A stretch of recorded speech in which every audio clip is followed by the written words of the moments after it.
start. Hello, welcome to another Mackem Football Show podcast. I am Anthony Mackem. Today we are joined with Paul. You can see the little icons when they say hello. Good Paul, evening. good evening. You've got Bradley Buenos dias. Good evening, everybody. and Jacob. Bonjour. Bonjour now, bonjour now. Oh, are we all learning French for our current squad that looks like it's probably going to be busted by another couple of Frenchmen in the summer, but Oui, oui. oui. Why not? Why not? It's been an all right Easter week, right? Not bad. We've got two games to talk about that's been and done in the past. You've got that 4-4 draw against Hull. A lot of drama in that and poor defensive form, but we'll break that down in a little bit of further detail in a few. And that 1-0 win away to Cardiff, continuing our fantastic away form this season. But yeah, how would you guys summarise that last week of action for the boys? We'll start with Paul, because he's next to my face.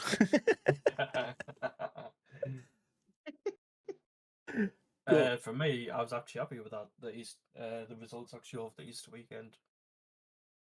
You were okay with the 4 points? Yeah, I would have thought them actually before kick-off, to be honest. Okay, fair enough. Brad, what are you thinking, mate? What's your overall gut reaction to that weekend? Nah, I totally agree with Paul. I would have took 4 points out of the two fixtures. Out of 6, I would have easily took 4 before kickoff. Oh. But great game. Against Cardiff. We're better than first half, but obviously we couldn't get the goal in the back of the net. But Yeah. second half we came more dominant. Thought we were going to get an equaliser, but obviously we're seeing the game through. We got the job done. Happy with that, lads. I'm going to just because you said we saw the game through, I'm going to work out or ask one of you to have a quick look and check how many clean sheets we've had this season, because that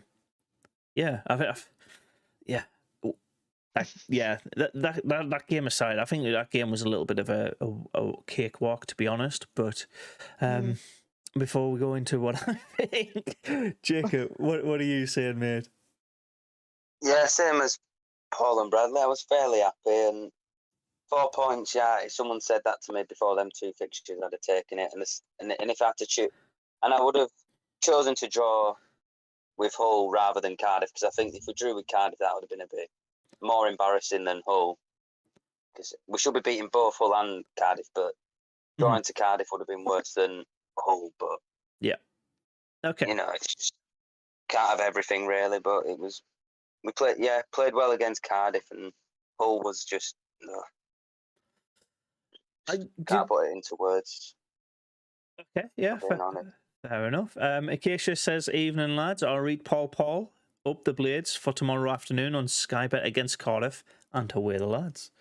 That game was mad. I was at the game at Cardiff. See, right, I'm going to go into the Hull game first, and I'm saying I'm disappointed. Not attacking wise. I think attacking wise we were brilliant. Clark was just breath of fresh air in that game. Him, Roberts,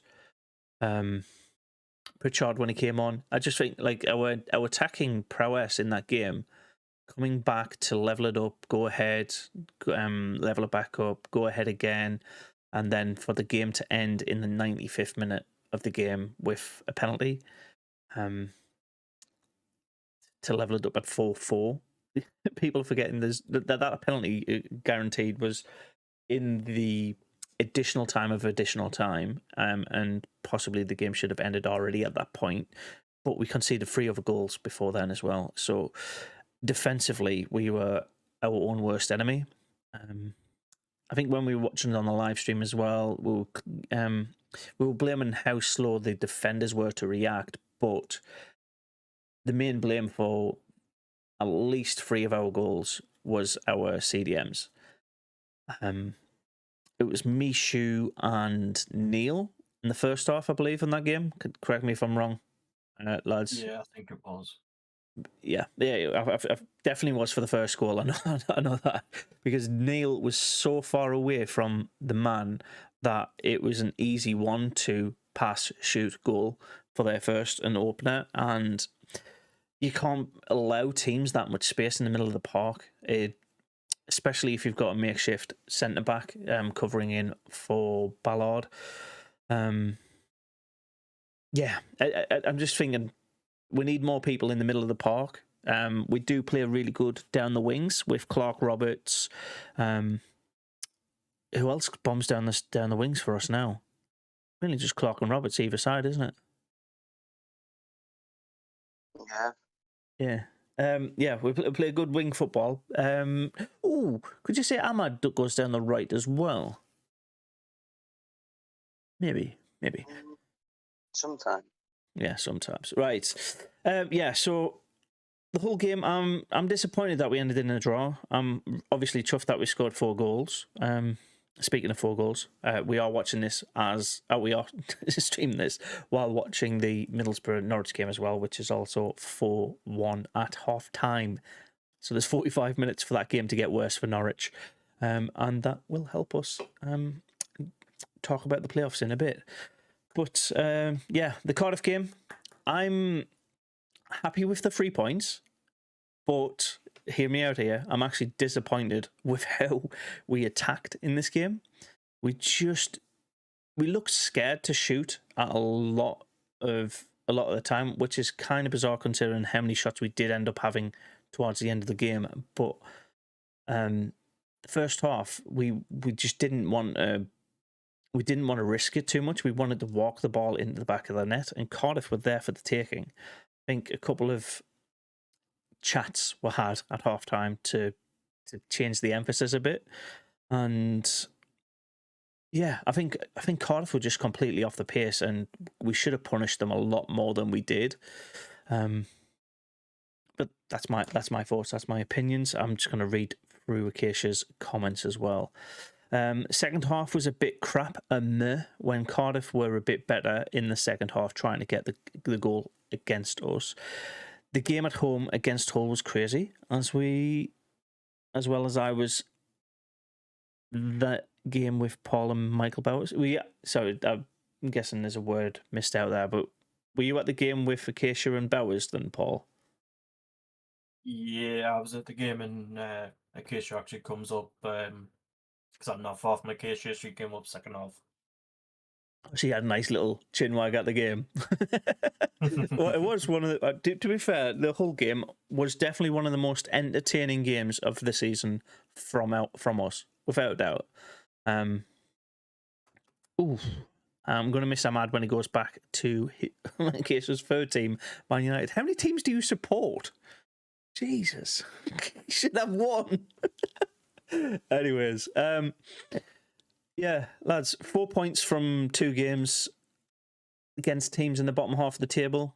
I'm okay, and I'm happy that we've got 4 points, but it's much better than 2 draws or a draw and a win and a loss. But I think it could have been 6, and we could have been climbing ever so slightly higher and closer to those playoff places, which is still a possibility, surprisingly enough.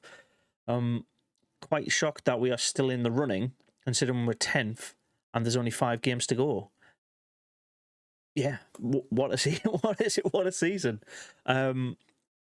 It does help when teams like Norwich and Blackburn and Millwall all drop points against teams that they shouldn't have last weekend and the weekend before. So, what's your thoughts on our playoff hopes?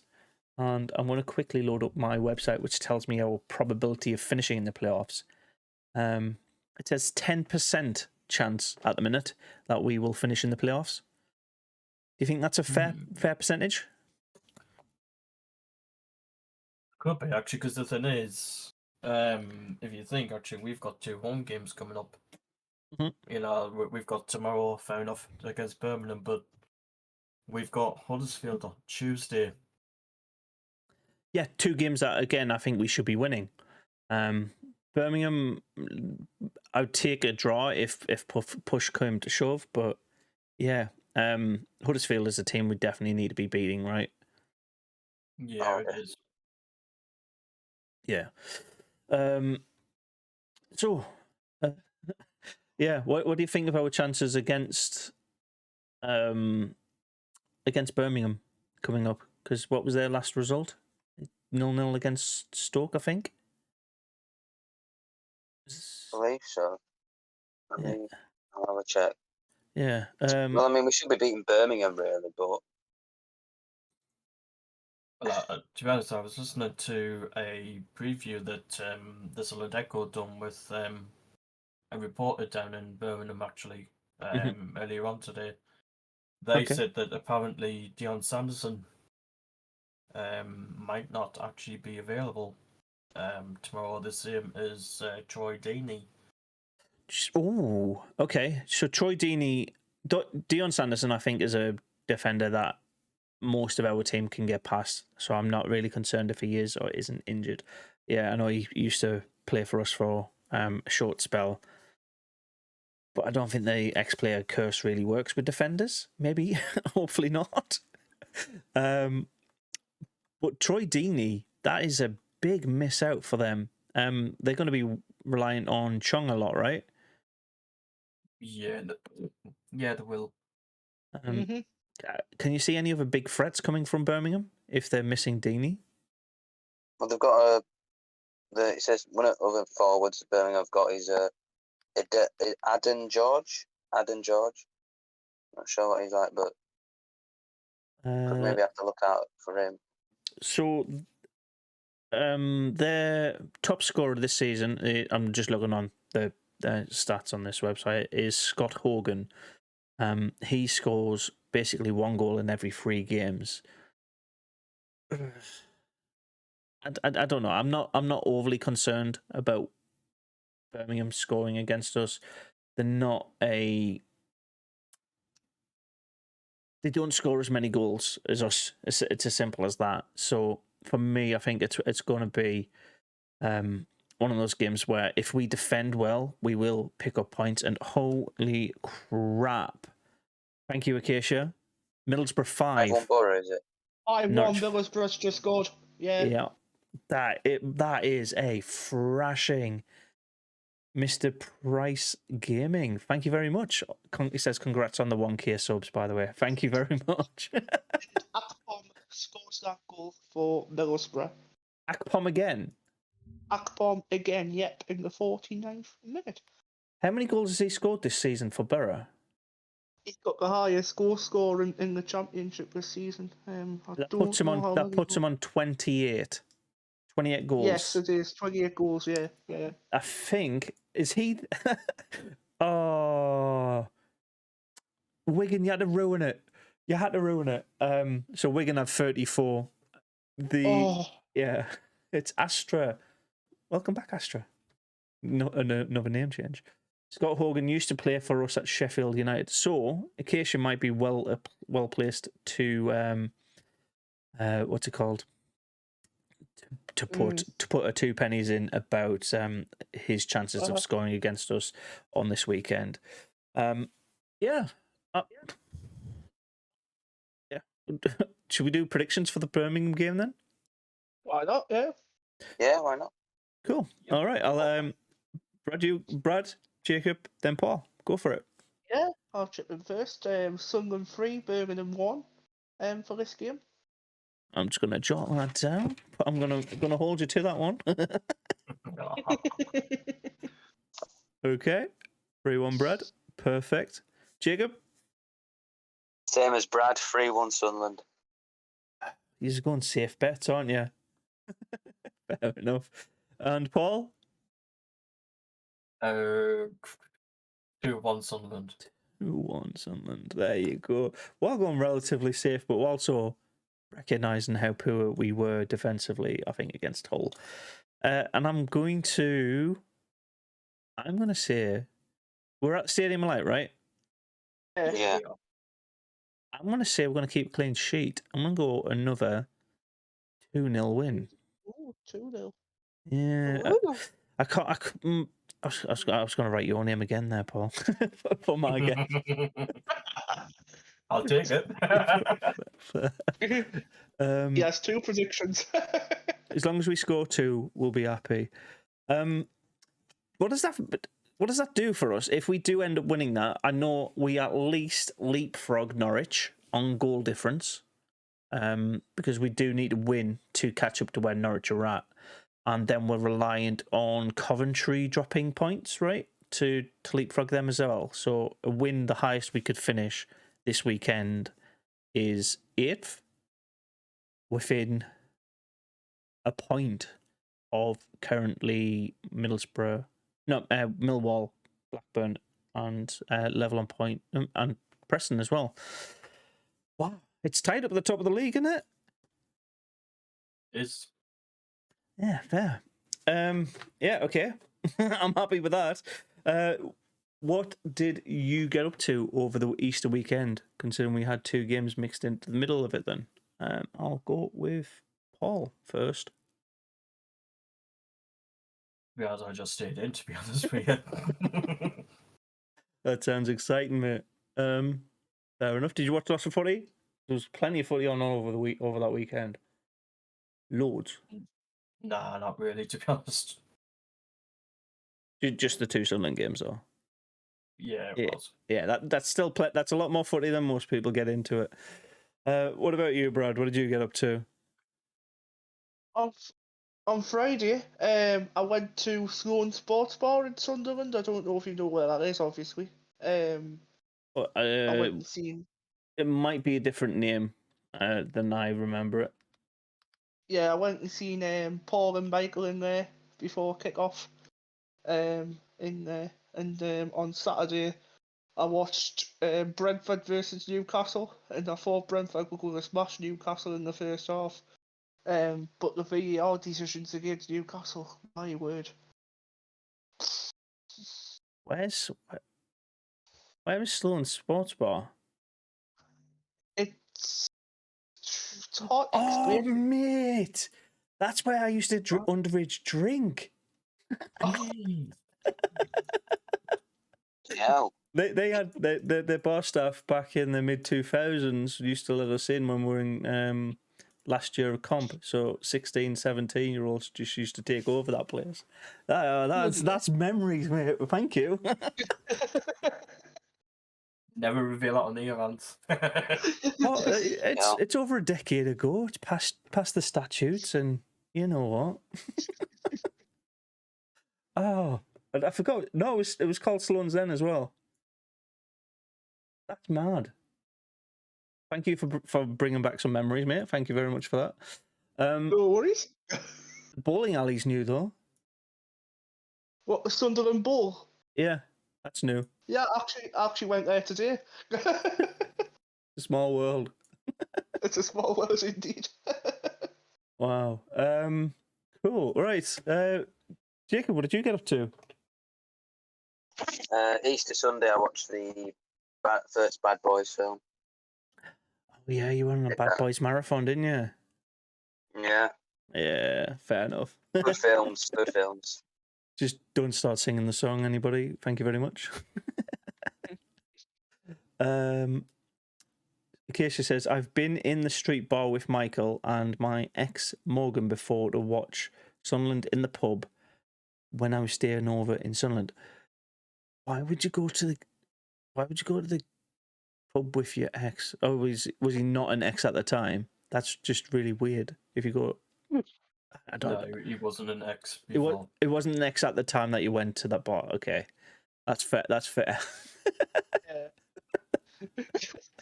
Oh, that would be weird. Very weird.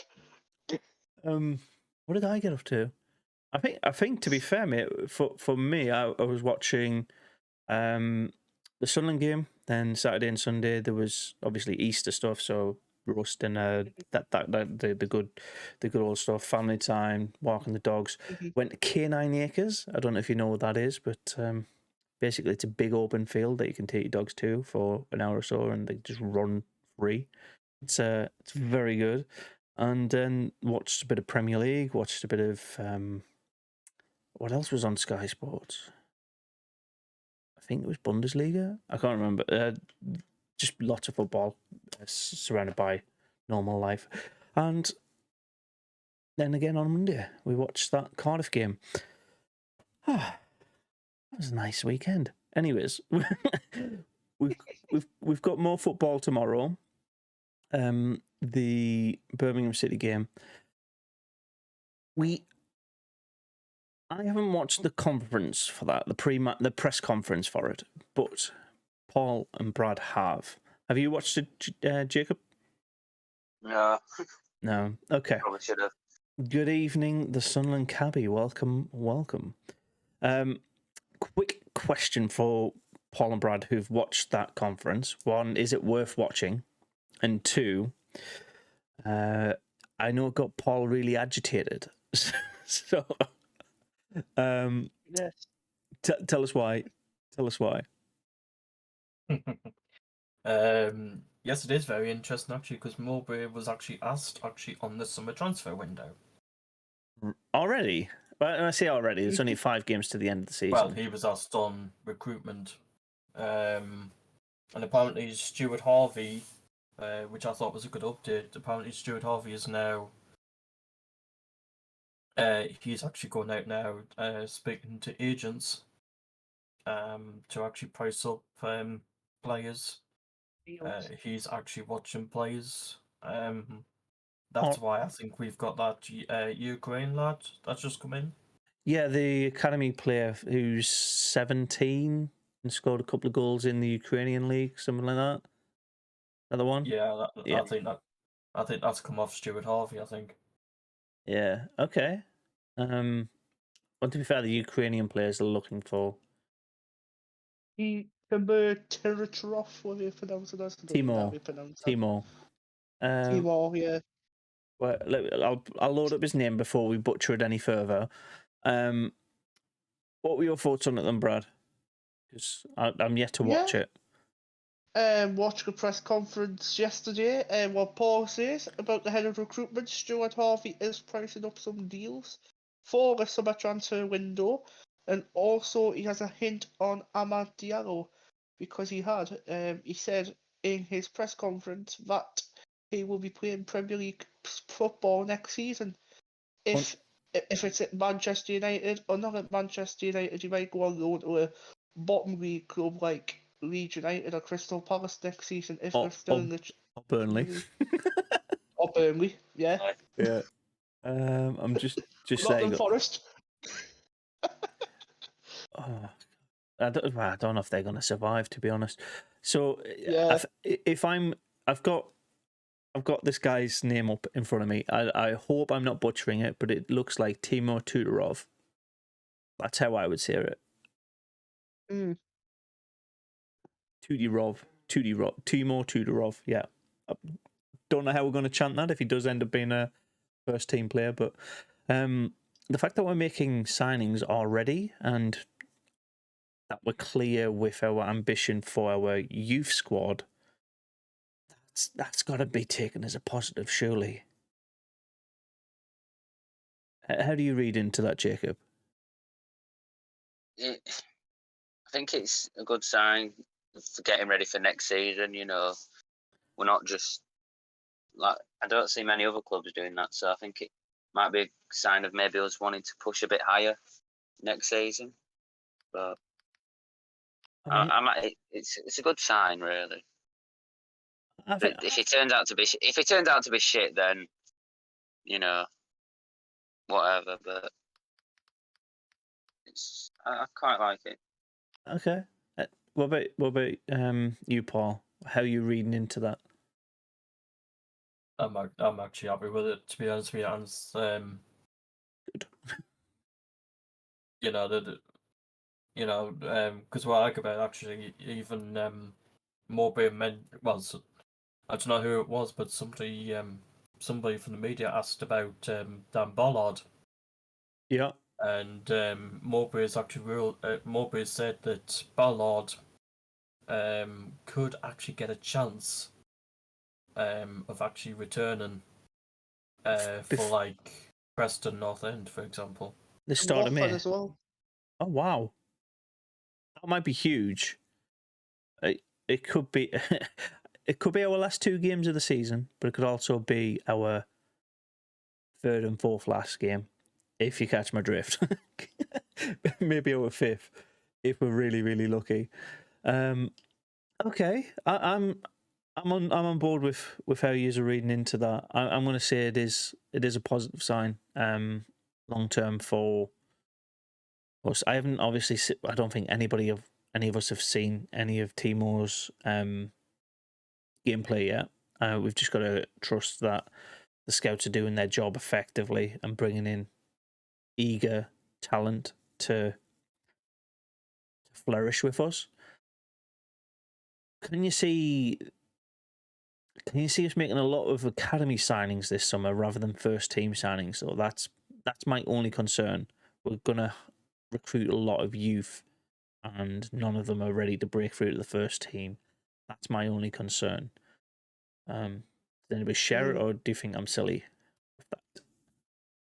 No, you're not silly. I'm totally agree with you, to be honest. Yeah, totally agree. I like being agreed with, but I don't mind being told I'm wrong sometimes. So if you do disagree, just feel free to step up. Acacia's popped another couple of chats in, so I'll read them out as well. Ahmad loves it here at Sunderland, he doesn't want to leave it at all. Tony Mowbray has confirmed in the press conference as well, because I can't see Ahmad being back in my other club. That's Man United just talking about there. They've got Rashford, Bruno, Sancho, Werghurst, and they've basically got other players that are higher up the pecking order. I can't see Ahmad going back to Man U and starting. Could you see? Possibly even a loan move. Sorry, No, that's right. My question was essentially, could you see him returning to us? Because we're quite keen on having him. Would we have to make a purchasing option, or would it have to be a loan extension? Like what would be the commercials behind it? Apparently, what I've been looking at on the Football Insider. I don't know if you've heard of that. Have you heard of that? I've heard of it, but I don't really look at it all that much. Evening again, Cabby. Well, I was looking from Football Insider, and if we want to sign Amad Diallo again next season, it'll possibly be another loan move, because Man United will be wanting about 37.5 million apparently for him if he wants to come to Sunderland. What? Which is a hefty offer.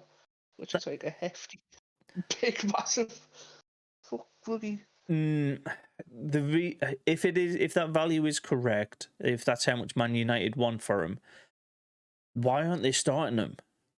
That to me tells me they're overpricing their stock on him. If he's worth 35 million, they've got like 8 players in their current starting 11 who are not worth that much. So I would tell them to go on. All they want, mate, is good money. That's all Manchester United want.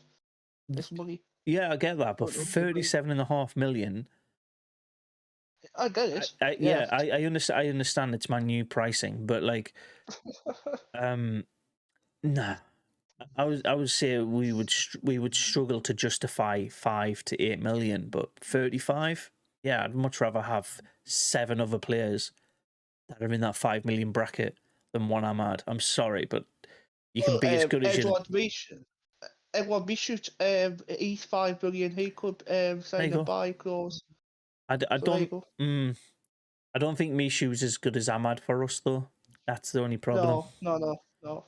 But like the likes of Ballard, Bath, Clark, Roberts, those kind of players, I can see being in the 5 to 7 million range, and having 7 of them on backup, especially in striker positions, would be much better than just one Ahmad. I'm sorry, Ahmad, but we love you, but you're not worth 37.5 million. Sorry, so that's just silly money.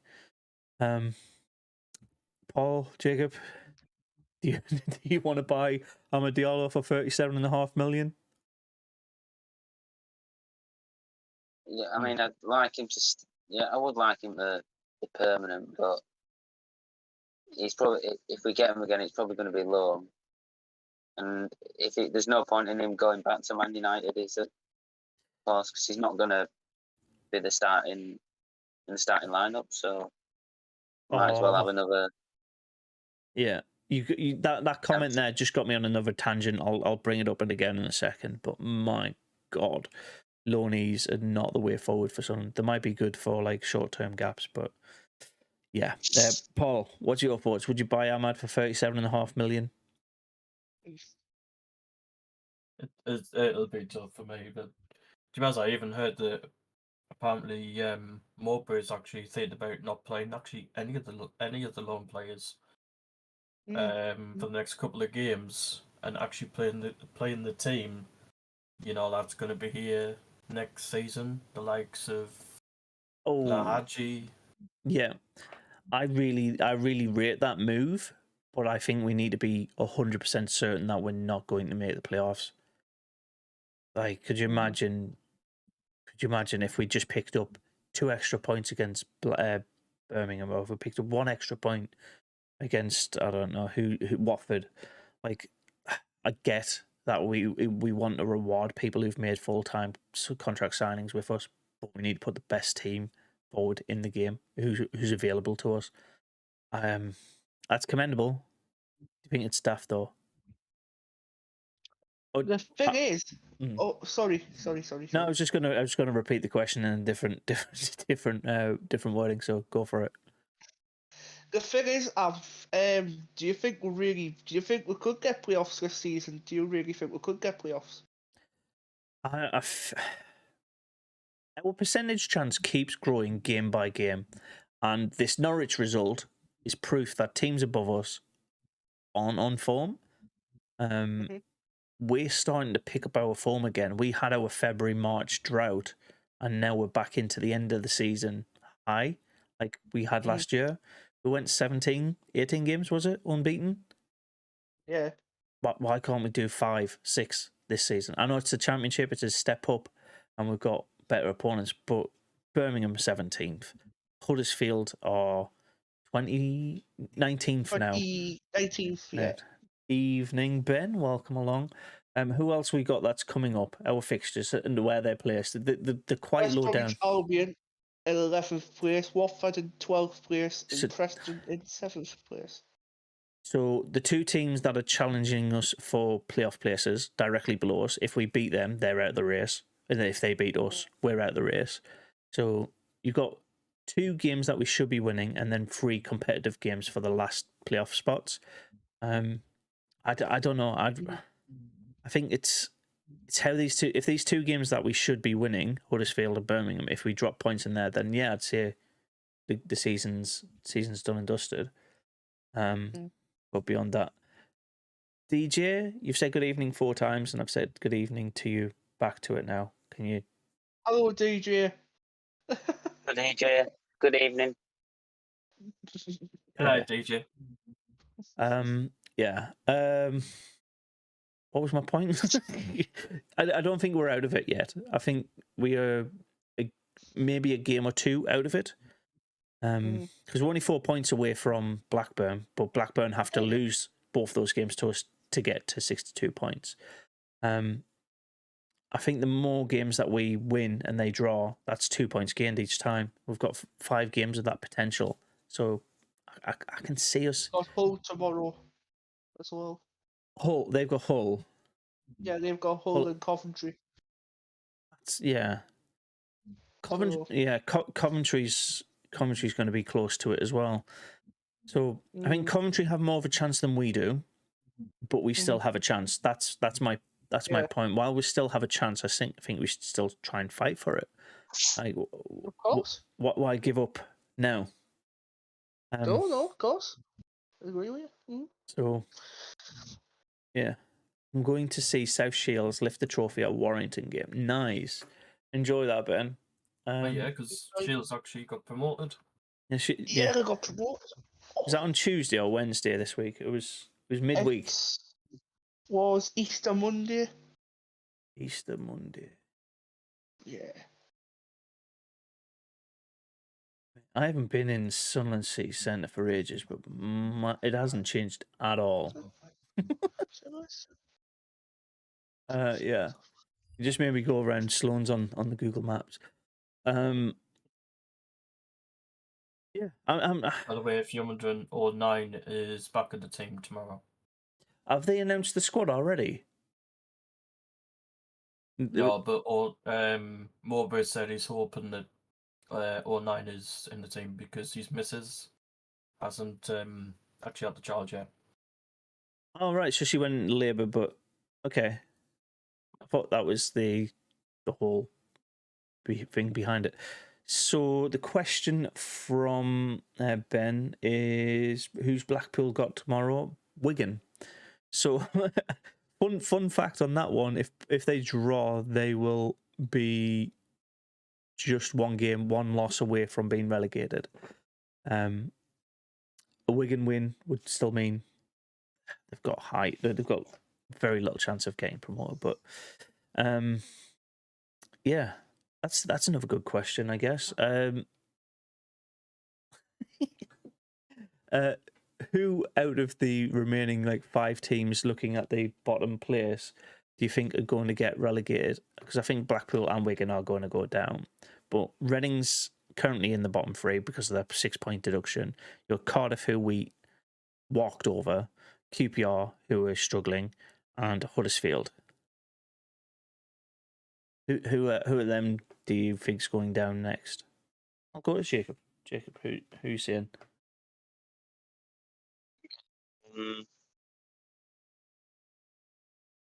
Oh, The worst form in them, by the way, is QPR with 1 point in the last 5 games.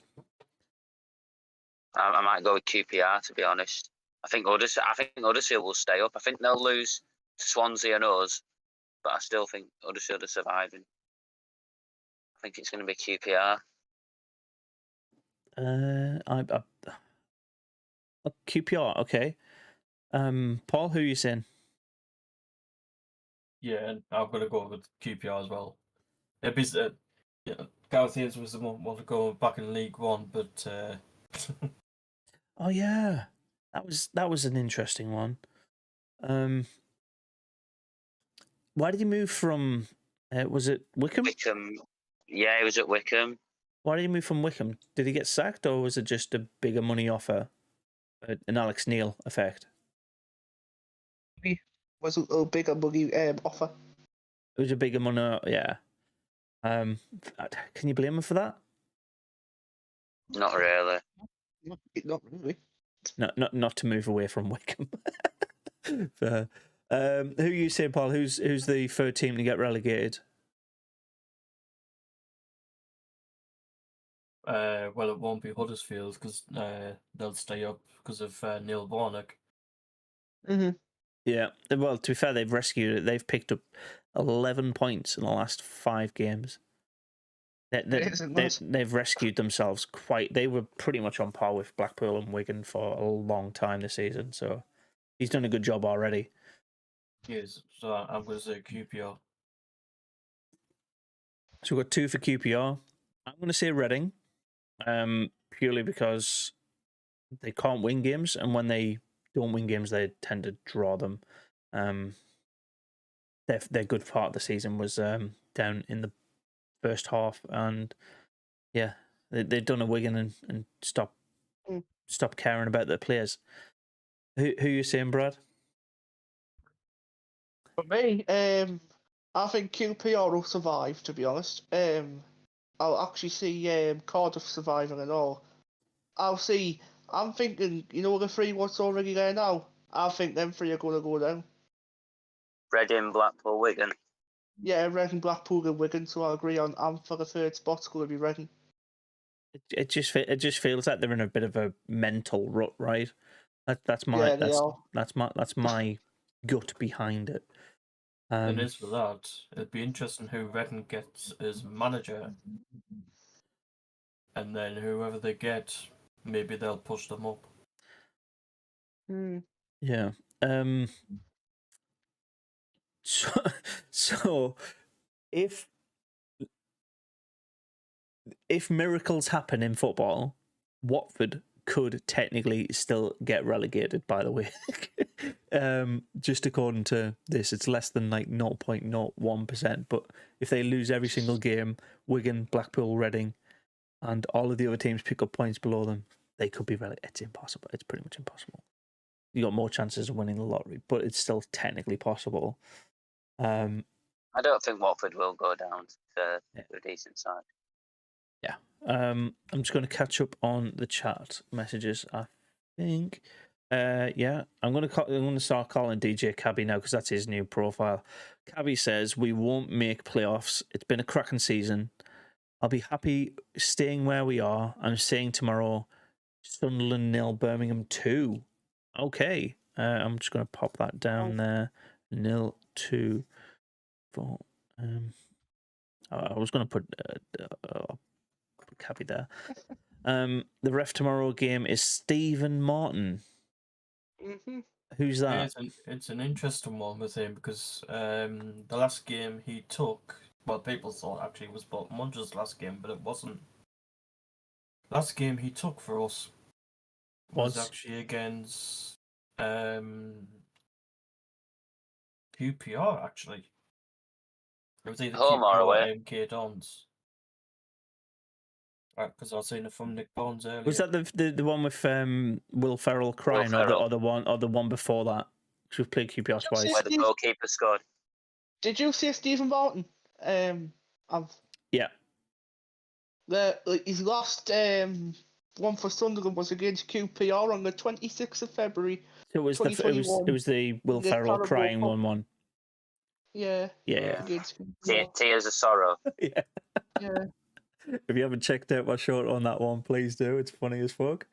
Yeah, and he refed us against MK Dons in 2020. We lost 2-1. Yep. Oh, I remember that game. That was at the Sidmouth Void. Yeah, Phil Parkinson. Yeah, the Arsenal. Parkinson era. Yeah. Oh, Case has just popped in a good little thought-provoking thing, and I'm going to get back to what to what Jacob said earlier on. That reminded me of a talking point which I moved quickly on from. So Acacia says Charlie White and Max Power and the rest of the players for Wigan still haven't been paid their wages for last month, so they might get another further 3-point deduction. So that I think pretty much cements that. It does cement Wigan going back down to League One. I think everybody's got that on their cards already. And Nemanja G, welcome along. Hello. And finally, my point was loanee players. The fact that if Mowbray is not going to be putting loanee players in, I like that as a good sign and a good indication and rewarding for our full-time employees. Essentially, that's what they are. And if we're out of the playoff race, it's a good chance to increase their value if they're not going to be staying on for next season. But relying on on loans, has an impact, especially when you take into account Ellis Sims, Embleton, Ahmad now. We are... Embo's not on loan, by the way. He's full-time. Not Embo. Broadhead, sorry. Yeah, Broadhead. Broadband. Those two, Embo and Broadband, I always mix them up because they look so similar. But yeah, those players, we became heavily reliant on them. And I'm all for developing players and making sure that they have a good career and we are the club that lets them thrive. But becoming heavily reliant on Amad Diallo next season would be 10 times worse. Just, I don't know, finding somebody like Ross Stewart, I guess. Ross Stewart, injury prone. He was injury prone before he came to us. We played him every single game in League One. He flew through that season, by far our best player last year. And then he's only had, I think, all in all, it'll be about just over a third of this season's games fit. Would you much rather take on the loanees and send them back to the parent club if they get injured, or take on players who want to play and put their bodies on the line and reward them for that? It's a tricky question, right? Depending on who the player is. But it is. Yeah. What would you prefer for next season? Would you prefer, say, we make 10 transfers in the summer? How many of them would you say we want full-time signings, and how many of them would you say it's okay to have them on loan for that position? For me, Yeah. about at least 6 or 7 full-time signings and about 3 or 4 loanees. I'd respect that. Yeah, I'd respect that. That's a good little way. It's not 50-50, but it's more the people who Mhm. are going to be in, week out in the first starting 11 are going to be your main men, and then your loanees are to boost the squad back up to full fitness. Paul, how many would you say out of those arbitrary 10 need to be full time? I'll probably say the same as Brad, to be honest. But the thing is, this time I actually hope Christian Speakman actually does bring strikers in. Not just strikers, but like, because I know we are linked with Van Hecke there. Van Hecke to come in. Van Hecke? But yeah, he's a centre back at Brighton. Brighton. Jan Van Heck. Yeah, that's him. That's it. Yeah. Okay. Because we were in for him actually before Alex Neil left. Actually, it was going to be. I think it was going to be a permanent deal. But of course that fell through when Alex Neil decided to go to Stoke. With him though, he's obviously a Brighton player, right?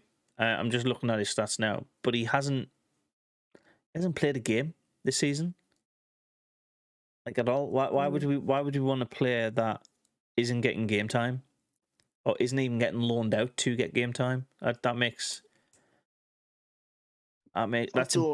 yeah. Don't know really. Must have been a reason why we were actually after him, though, and when Alex Neil was here, must have been a reason why Speakman actually wanted to bring him to the club. Well, we got Ballard and Bath, didn't we? We got Ballard and Bath, two big bolstery centre backs. This Van Heck looks like that exact same thing, but just from Premier League quality, I guess, rather than over Championship level. So maybe it's financial. Maybe we can't afford. By the way, Ballard is actually Premier League. He's from Arsenal. Was he? Yeah, he was from Arsenal. For some reason, I had Blackburn Rovers in my head for him. Wow. RWA. I've just sent the figure as well. Do you know Fulham? Next season, the ticket prices are £3,000 per season ticket, and it's the most expensive season ticket in Europe, apparently. Where's that? Fulham. On the chart. Fulham. Yeah. Just seen it. I'm sorry, but who the fuck is paying $3,000 to watch Fulham? Not me. Not me. I'll pay 165 quid. That's more than some people's board. That's gotta be a joke. I know they're London, but come on, Fulham, sort your shit out. Any bets they went all digital as well. Right. Yeah. So we do have, between now and the next Friday night football, we have 2 games coming up. We've talked a lot about the Birmingham one, but we also have on Tuesday evening at the Stadium of Light again, Huddersfield Town. Do you want to quickly go through predictions for that one, considering how Huddersfield are currently performing under Warnock? Brad, you go first. All 3. I think Sunderland's just going to chip this one. I'm going to say Sunderland 3, Huddersfield 2 for this one. So you think you're going to get 6 goals in 2 games? I like this. I like the confidence. 3-2 Sunderland. Jack Lark, Diallo, and you know what I'm going to say, Patrick Roberts. He'll get a goal. Gellhardt. Hart will score tomorrow. There you go. Right, Paul, who are you saying? What are you saying for the Huddersfield game? 3-1 Huddersfield, and you know what? He Oh, scored down. He scored down there. Oh, gee, heck. Alex Pritchard to Yeah. get one against his former club okay. because I actually hate him. Gelhardt, I'm going to say. You said 3-1 Huddersfield. You don't mean 3-1 Sunderland? 3-1 Sunderland. Oh, man. I'd literally put you down for Huddersfield winning that one 3-1, mate. You need. Got to change that. Oh, And my last goal scorer, you know what? I'm going to say Dan Neil. Neil. Okay. Wow. From a corner, from a set piece, or he's gonna Wow. tank through the middle of the park. Fair. Middlesbrough has scored more goals than Burnley this season. Yeah, but they played 2 games more. Yeah, they've played 2 games extra. I don't think that's gonna be an end of season stat, but yeah, 79 goals. Yeah. The Smuggies, and 30 odd, about 30 of them are from Akpom. Jacob, mate, what are you saying for the Huddersfield game? Sunderland 3, Huddersfield 1. You've went 3-1, 3-1. You need to put bets on for these, mate. Yeah, okay. I'm gonna say 4-0. A sexy 4-0 win. A sexy, comfortable 4-0 win. I think the You wanna bet 2-0 on my win. guns? I might do. What makes you say 4-0, Anf? What made is I think there a particular reason? Huddersfield have been terrible this season, right? They are in a really good spell. I think they're going to win the next game, and then that'll. Do you think they'll beat Swansea? I think they'll beat Swansea because Swansea are a bit hit and miss, and they hit last week, so they're going to miss this week. Yeah, and I think that'll secure them their safety, so they'll step their foot off the pedal, and yeah, it'll be a few hours for the taking. So yeah, Do you think they'll sit back against us, Huddersfield? Do you think they'll sit back? I think they'll try and park the bus, and we'll break through them early doors, and we'll just build on from that. I think we'll probably score in the 20 in the first half an hour. You know what? 66-1, 4-0. I've put £2 on it. There you go. Yeah, 120 quid, mate. You There's can buy the me a bet as pint. well. Should we all, Paul? Should we change our score to 4-0 now? Right, Jim, mate. 5-0. 6-0. 8-0 Sunderland.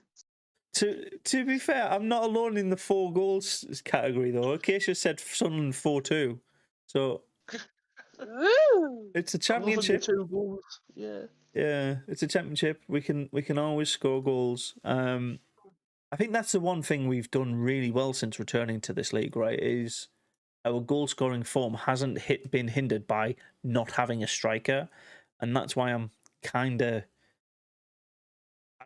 content with how well our season's gone, even if we don't make the playoffs. I think we've had a brilliant year so far. So yeah, I think we're coming up to about the hour mark. So if you want to run through what you're doing next on your respective channels, and we'll go from there. Yeah. So Brad, you've chirped up first, so you can tell me what you're doing next. Yeah, I've talked. So tonight, guys, come and watch me from 10:15 as we are going to preview the Brighton game and the Huddersfield game. From 10:15 on my channel. Oh, who are Brighton playing? Brighton. I mean Birmingham, sorry. Bloody hell, Bradley. I mean, you can watch the Brighton game, can't you? Is it Chelsea Brighton? Yeah. We're going to potentially watch it. Yeah. So we watch Sunderland versus Birmingham and Sunderland versus Huddersfield. I'll be previewing from 10:15. We're on 249 subscribers, guys. So please get us up to 300. We're only 51 away from our target. There we are. That's really, really good. You got a target and you'll set a new one when you hit it, right? Like 1,000. Thank you again, by the way. Paul, what are you up to next, mate? Same as Brad. I'm actually going to the both games, and of course I'll be on the channel at 10:15. Yep. Perfect. Jacob. With Acacia as well. With Acacia as well. Nice. Jacob, what are you up to, buddy? Might share the match on social media or something like that, you know. Just that, Cool. really. Are you coming along to my watch-alongs as well? Oh, yeah. Yeah. Definitely. Good.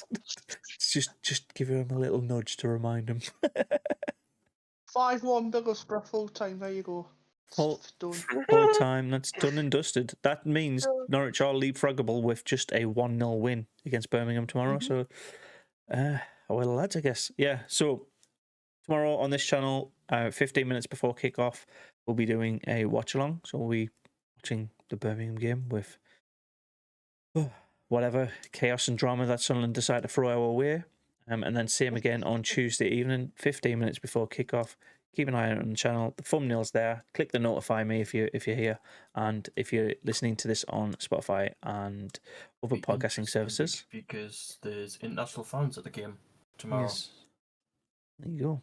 Oh yeah, it's International Fans Day. So yeah, como estás? Buenos días. Welcome. Benvido. Whatever language. Welcome along, international fans, and yeah. Well, let's catch you next one. Bye. Bye. Bye. Away. Arrivederci. Adios. Adios. Oh, I've got this nice little buy button as well now. I forgot to press it. Thanks for tuning in. Until next time.